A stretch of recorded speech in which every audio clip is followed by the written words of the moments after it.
Why redraft in SketchUp what has already been done in programs such as CAD or Revit? Without owning a license or even knowing how to operate the software, an existing DWG drawing is easily imported to SketchUp Pro. A lot of designers are hung up on not knowing CAD or even owning the software, so they think they cannot use files that are already created for them. That's not the case. Open a new SketchUp Pro document. There are so many reasons to use a paid version of SketchUp as opposed to free.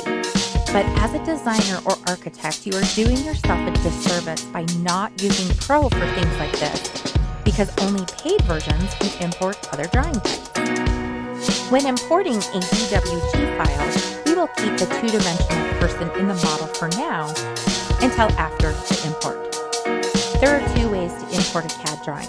The first way is by going to the File menu and choosing Import.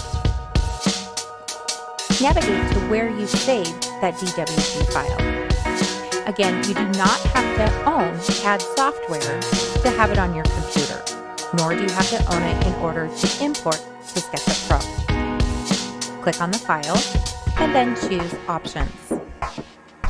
We always want to check Merge Coplanar Faces and Orient Faces consistently. This helps with setting up our edges correctly. You can choose whether or not to import the materials from CAD, which is actually just the layer colors. I typically do not check this one. We check Preserve Drawing Origin when we have multiple floors in one CAD drawing that are stacked on top of each other. It's better not to check Preserve the Drawing Origin if you do not need to, so the drawing is imported at SketchUp's origin points. Under the Scale drop-down, we can choose model units, inches, feet, yards, miles, etc., based on how the units are set up in the DWG file. If you do not know what the units are, choosing model units will be just fine. Then click OK and click Import. When the drawing is done importing, you will get this Import Results dialog box. You don't need to read through it, but it is interesting to see how many layers and blocks, dimensions, things of that nature were brought in. You can click Close. If you did not get that Import Results dialog box, then your import did not work, and you'll need to go back and figure out why.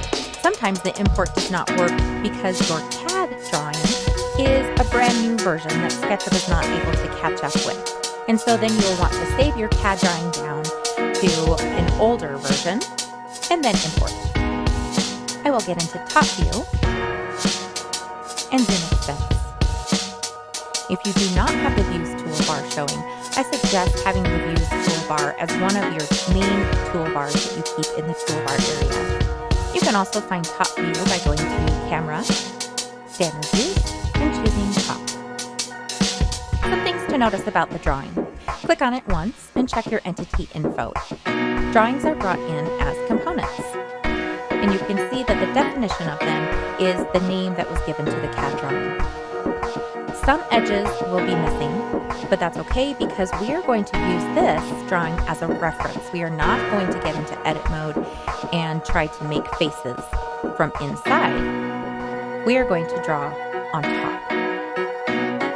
This allows for accuracy both in creating faces and so we can double check the plan without having to flip back to the PDF or the DWG file.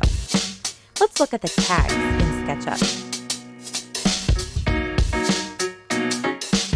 Almost all of the layers from CAD were brought into SketchUp. We are missing layers of items that SketchUp does not import, such as text and dimensions.